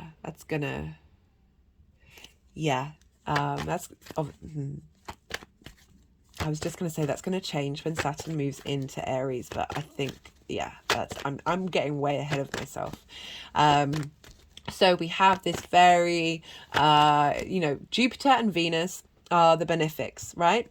So this means Venus rules the sextile, which is creative, soft energy, sense of love and appreciation. Jupiter rules the trine, which is inspiration and wisdom coming in. Very easy, free-flowing energy. And so, they are traditionally planets that give us a helping hand in a way that's just a bit easier. I feel like all the planets give us a helping hand, but there's just different ways of working with it and going through it. But so for the next year, Jupiter, this very expansive, jolly, by Jove, jovial, very linked into Jupiter in terms of the Latin. So very generous energy, very expansive, I've got the happy Buddha here with the Chrysocolla, which is a Taurus crystal, which has been on the altar for ages. It's really wanting to hang out. And I've got the happy Buddha here, which is very like the wisdom, but being just a little bit upbeat about it, just feeling a little bit more easy. I said at the beginning of the video, this free flowing energy of just feeling a bit more confident in who you are and how you move through the world, because Jupiter's about the sort of the bigger picture, and you embody that in your day-to-day things. And we're dealing with Taurus, which is very personal, and that physicality and what brings us pleasure in the day-to-day. And so we've got these big outer planets being governed by Venus, essentially, for the next year. Yeah, Neptune is in Pisces as well. Uranus is in Taurus. So we've just got this, it just feels nice. I can't lie, it just feels there's a slowness, there's an ease. It's also difficult, but in that difficulty, there's just felt a sense of real groundedness. And at the moment, Venus is in the sign of the moon. She's in Cancer. She's going to have a retrograde in Leo. So I'm just thinking, so the 12th of September is when I'm going up to. I'm just thinking of where Venus is during this transit. So currently in Cancer, going to have a Venus retrograde in Leo for a couple of, however many, just probably just shy of 2 months. I'm sorry, I'm terrible at dates, they drop out of my head. And then so that's the sign ruled by the sun. So yeah, a lot of the time we've just got, that square with Venus. That's interesting when she's in Leo. So at the moment in Cancer, sextiling this energy, and then it's going to move into a square where things are going to start to take action. Like what's being seeded here is going to have a bit more flow, a bit more things manifesting in the 3D realm.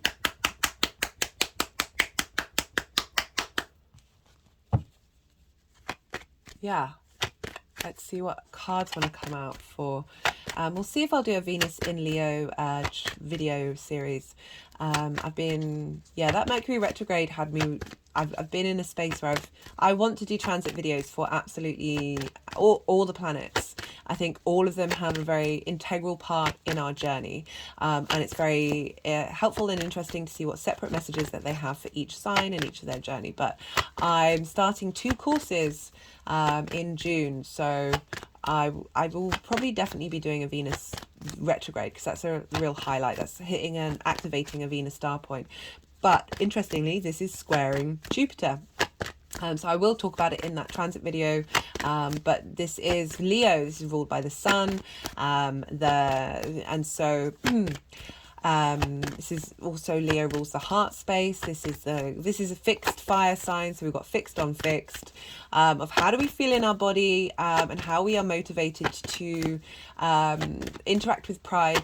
And pride can be a very powerful, beautiful thing, but it also can be unintegrated. This sense of operating from the heart space. With Jupiter, with the wisdom of how that feels in our physical body. So that's going to be really interesting. So we got so I'm thinking that this is about the retrograde, right? So this is the 7 of Swords. This is thinking differently, revisiting things. Like with retrograde, sometimes we feel like all our resources we haven't got all the resources that we need. And through that, we're able to think differently. We're able to be a bit more maverick in the way that we're interacting. But if you also notice with the card, it's yellow, and when we've got yellow with the tarot, there's a joyfulness, there's an uplift there. There's a, you look at the image, this guy's really cheeky, but this is, okay, this might be true or not true. This is somebody stopping the war, right? Whether that happens on the mundane world, I am not making any predictions, because that's a whole different kettle of fish. But the internal war,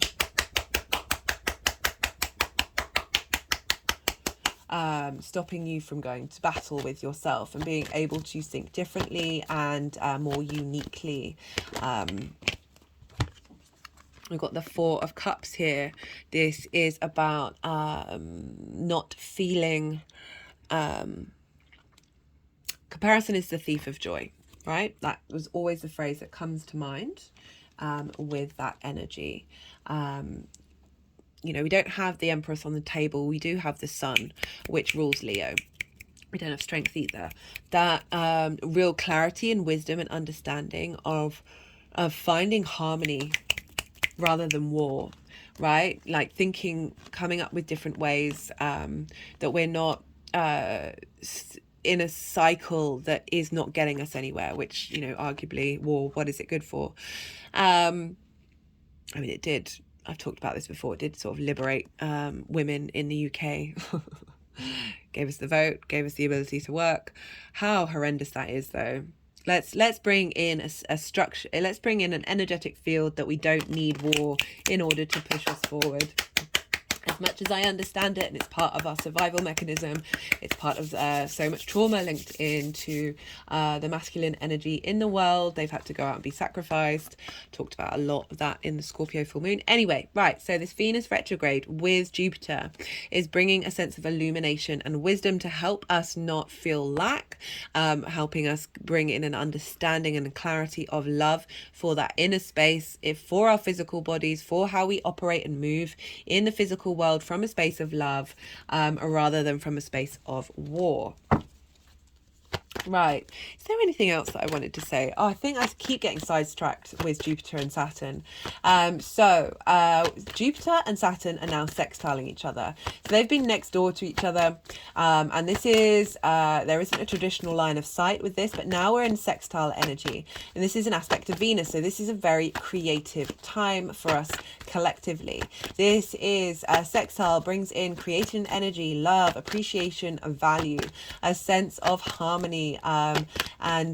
Yeah, just so between Jupiter and Saturn, and they will make an aspect of a sextile, this is sort of the creative juices of how are we working with this expansive nature of Jupiter. Remember I talked about at the beginning, like the expansion of Jupiter needed to get reined in by Saturn in order for these planets to be created. So it's bringing this sense of responsibility that Saturn can bring with the imagination, with the creativity of where are we headed. Like if you think about nature, I've talked about before how we just spend more time in nature, look to nature in order to solve our problems, right? Look at nature in a different way. Even though that, where was it saying new information? It was about sort of going with the new. I feel like that's not necessarily saying a whole fresh new start, as in like reject absolutely everything that's come before, but more how a new way of interacting with slowing down while incorporating technology, right? Bringing these things together. You look a lot of indigenous tribes and indigenous people working with the land in order to facilitate its abundance rather than the monocultures. So that's bringing in that expansion of every different part and get it to work together, that bringing that cohesion. Jupiter wants understanding. The reason why things crop up that might not be that whole abundance, luck vibe of what a lot of astrologers may talk about Jupiter is because it's asking you when issues come up of what is truly important to you in the long term, how can you think differently, how can you expand your perspectives based on this scenario rather than retreating, rather than shrinking. And with Saturn and Jupiter sextiling one another, there's a real strength of that joviality, that generosity with, okay, how are we actually going to do that as Saturn? Is like, how are we going to get strong foundations to move into this new space? And which card had sort of moving into, I think it was this one, moving into a new world. And so they're long-term planets, long-term longevity, starting this cycle. And with this sextile energy, we're getting a lot of support. There's easy, free-flowing energy between Pisces and Taurus, and Saturn and Jupiter of, okay, how are we doing this for the collective, right? So Jupiter and Saturn, so we've got Mercury, Venus and Mars, as well as the moon. They're all kind of considered personal planets that are more very linked into you on a very personal level. And then Jupiter and Saturn are more the sort of social planets, and the outer planets are more collective. I find they still all show up in all of those areas, right? In all of those frequencies. But they are the bigger planets. There's a sense of it's not just you that energy is dealing with. I mean, as I said, I feel like all of those energies all work together, and each planet has that particular frequency. However, traditionally, these were seen as more social planets. So things coming up where you're through this knowledge and understanding and wisdom and this strength of longevity with Saturn, we are able to create structures that serve the community and serve society from a more nourishing place. We've got, there's this yin night energy of water and earth. They are both bound by gravity. There's a slowness, but as slow and steady wins the race. Water erodes everything. Earth is what we come from. There's structure is given by earth to water, and water nourishes earth. So you have these two planets who work together, but who represent extremes of yes and no in some degree, are in the same they're in yin night signs. So they're coming at things from on the same page, which is why there's sort of that easy free flow creative energy of like bouncing ideas off of one another, but still coming from different perspectives, but there's a commonality there. I love that. The Lovers. This is about integration. It's also about crossroads, and making choices that it's the Gemini card, so different perspectives, bringing in different information, bringing it together, harmonizing it in order to then be able to make decisions that serve you long term. It's got the masculine and feminine spirit, it's got earth, it's got sky, it's got the solar system here with the sun, bringing all these parts of who we are, stepping out into the world with your eyes open. And this is linked into the Garden of Eden, and the snake, all of that kind of stuff. But if you think about it, it's this channel, I try and give as much information as possible that come through in the messages, because I want us to be able to make informed decisions, because we're not getting that collectively.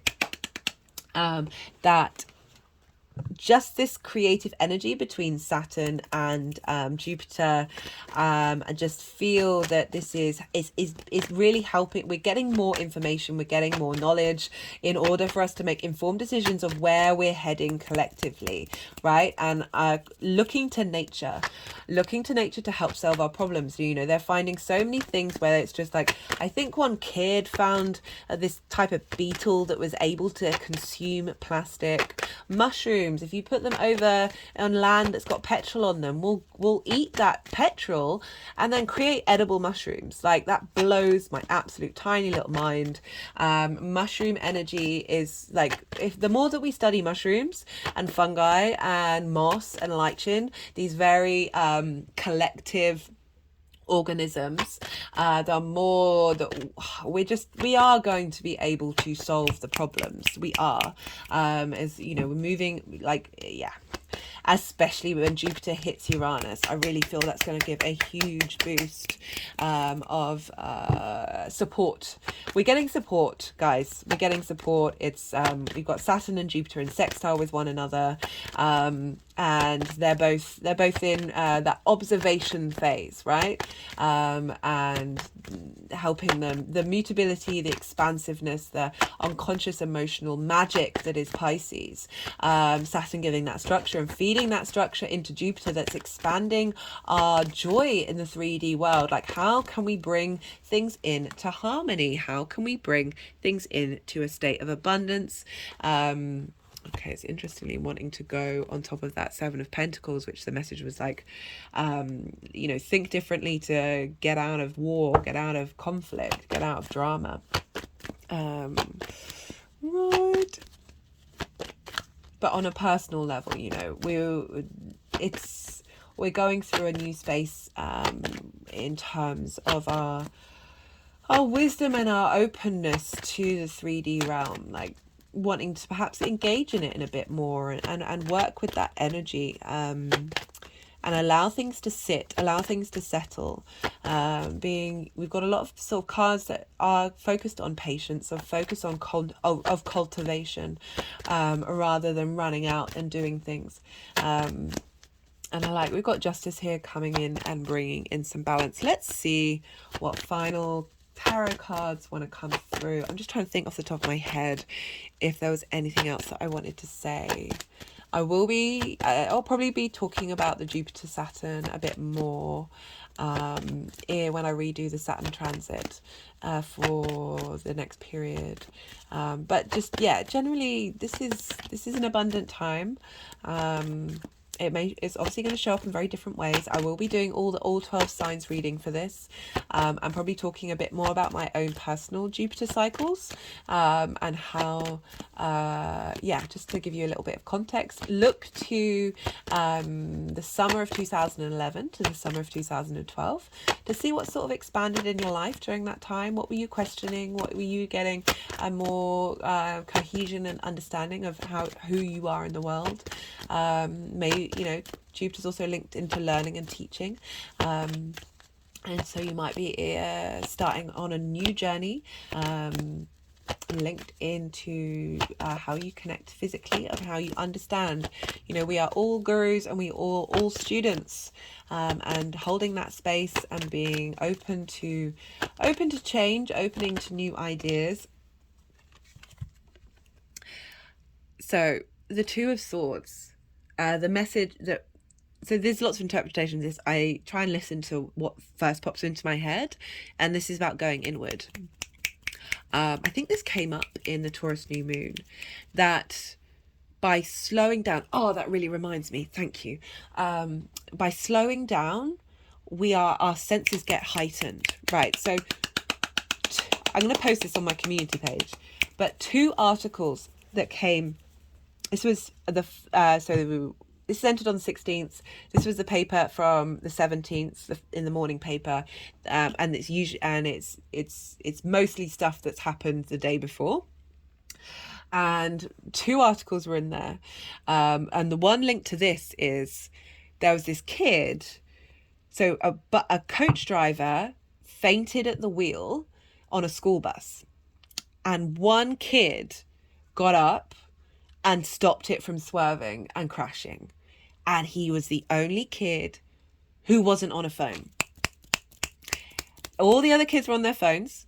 No judgment, but it's just facts. And he said, oh, he doesn't have a phone. And he says without that phone, he spends more time observing and being aware. His senses were heightened. He picked up on the fact that something was going wrong and he took action. So even though there's this sense of, there's pause here, I really want to highlight that this is asking us to pause, asking us to go inward. Our eyes are blindfold. When we shut off the outside world, the distractions, the stimulation, and by definition, not having a phone is essentially by being blindfold in our current world right now. That through that, we get in more communion with our physical body, our senses, the tingling sensations, your spidey sense. And then we are able to really commune with the outside world and get wisdom from it. So usually this is about opposing forces and not making decisions.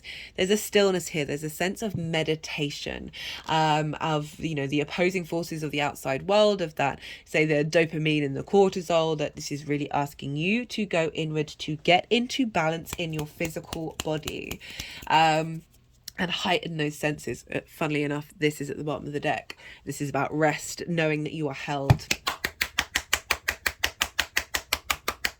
The other article, and I love how that's helped remind me, is so NASA or somebody's done a study that we won't get hit by an asteroid for 1,000 years. Like they've done programmings to work out the trajectory of the asteroid belt on, like, essentially the day that Jupiter goes into Taurus, the physical world, safety, security, stability, simplicity. Are we gonna like the roof, the food that you eat, the roof over your head? Are we gonna be able to survive as a species without having like something come catapulting into and disrupting our ecosystem?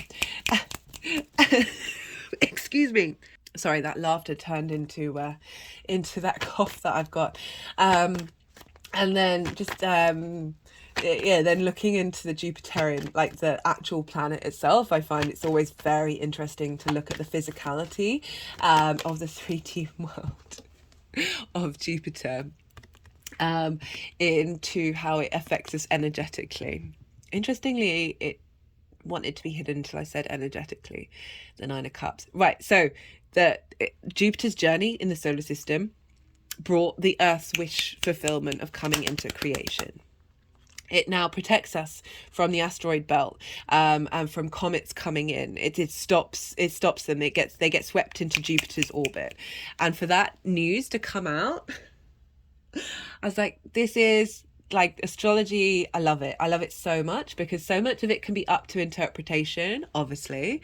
You watch different astrologers, they're going to have their own different take on it. I love that about it, because some things resonate with you, some things don't. That's because we are multifaceted beings, and all our different interpretations have a level of resonance. But I'm going to leave this as the final tarot card, because this is...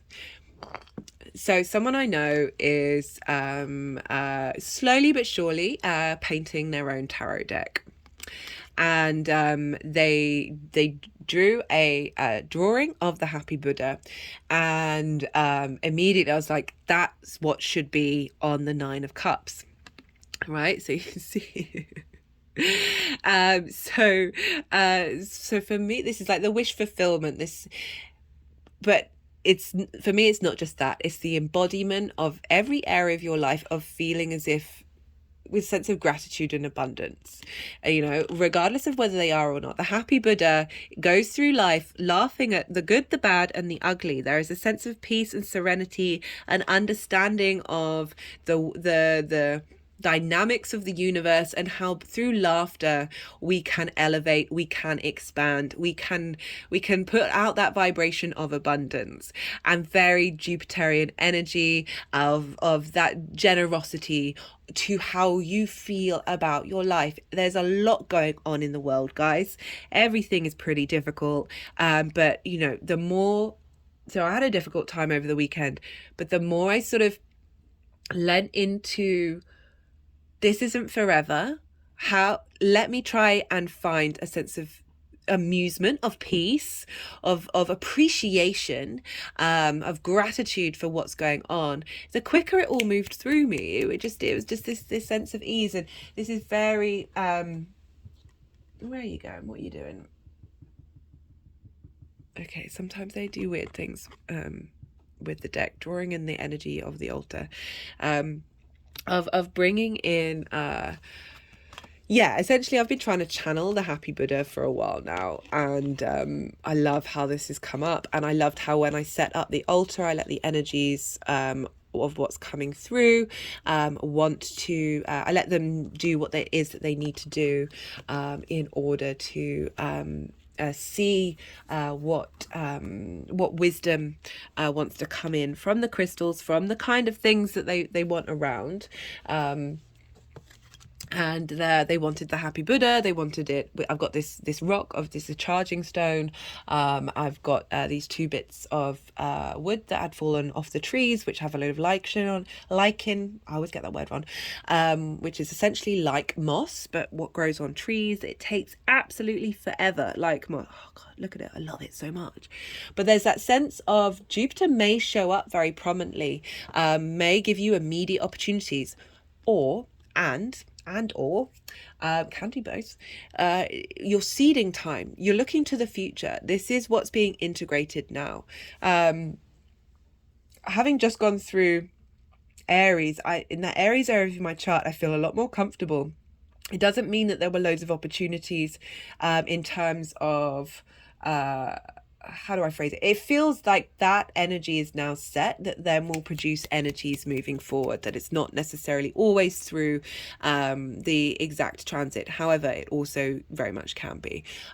Right. Love this. Remember to just find a bit more ease in yourself, regardless of what's coming up. Oh no, I just put those back in. Didn't want to do that. Just got the 6 of cups at the bottom of the deck. Again, that's looking to the past with ease, being a bit more in your flow, not holding on to what was it, the 4 of cups, where it's like looking just, that's not necessarily about looking at the past, but again, that more sort of what other people have it means that you don't have. And that 7 of Wands, that competition, like there is a space for us all.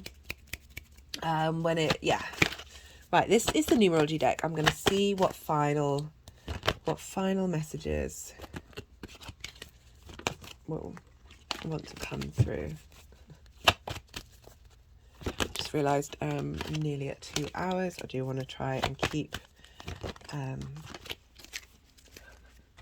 that deck is being wild.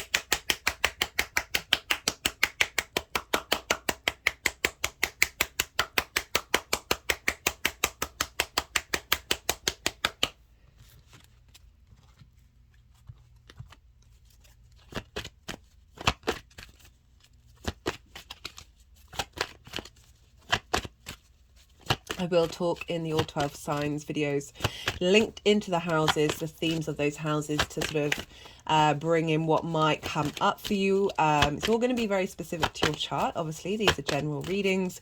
But yeah, definitely going through each of the houses, each of the signs of like what expansion, what wisdom, what opportunities Jupiter may bring into your life over the next year. And yeah, looking forward to doing those.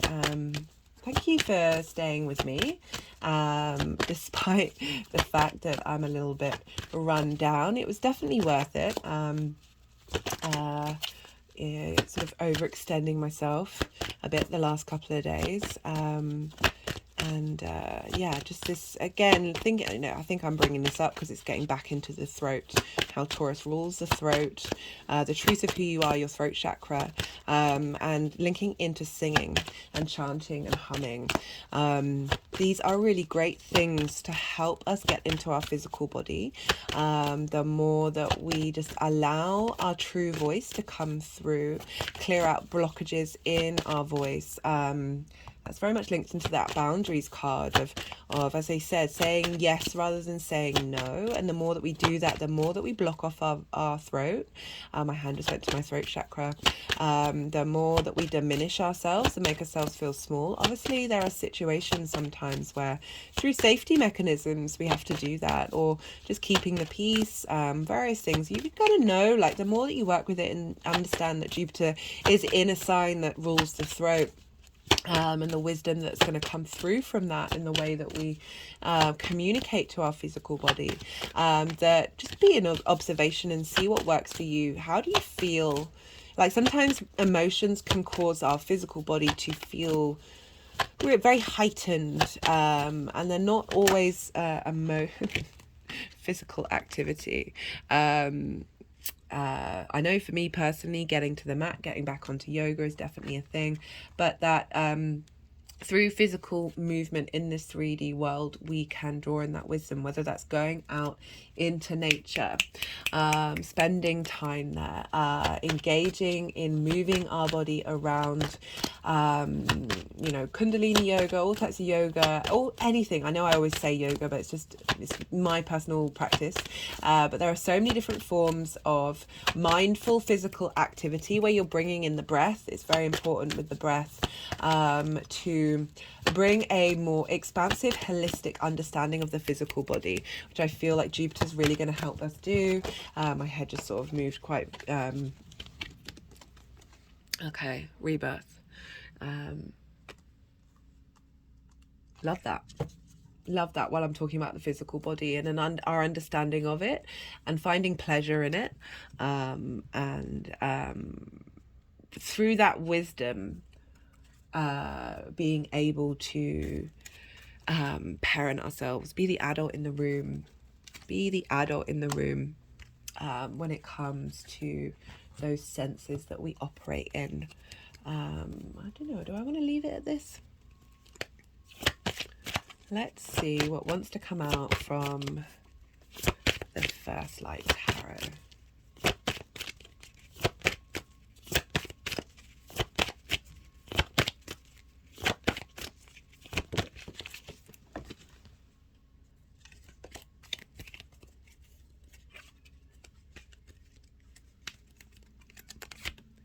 So I just cut the deck, which I'm starting to do a bit more in my practice. Got the Wheel of Fortune. This is the Jupiter card. Spinning, fate, change, fortune. Got a rebirth. Things are changing, guys, for us on an individual level and on a collective level. I can only hope to see, and I wonder with Uranus, of bringing in technology that helps us understand the physical body from a more holistic point of view. Love that. Right, okay, I'm gonna leave it at that. Yeah, that was a fun reading to do, and thank you for being here. I very much appreciate it. Don't forget to check out the All 12 Signs videos. I try and do something different in each introduction, so I just add layers of information onto what's going on. If you resonated with anything in this video, there are things that you can do to help push the algorithm. Like the video, leave a comment, even if it's just an emoji, subscribe. Hello new viewers and welcome. And yeah, there's lots of other things that you can do. And yeah, I would love to hear from you on a personal level about how you're feeling. Like, Jupiter's just been there, just less than a week, so we've got a year, but how you've been interacting with that energy. And I remember the first day, it was quite very vibrant, very optimistic, very sort of expansive, feeling good in the world as an individual. And yeah, we'd love to hear from you about how that's all affected you. What else did I want to say? I think that's everything. Be good to yourself, guys. Be good to those around you, and most importantly, be well until we meet again.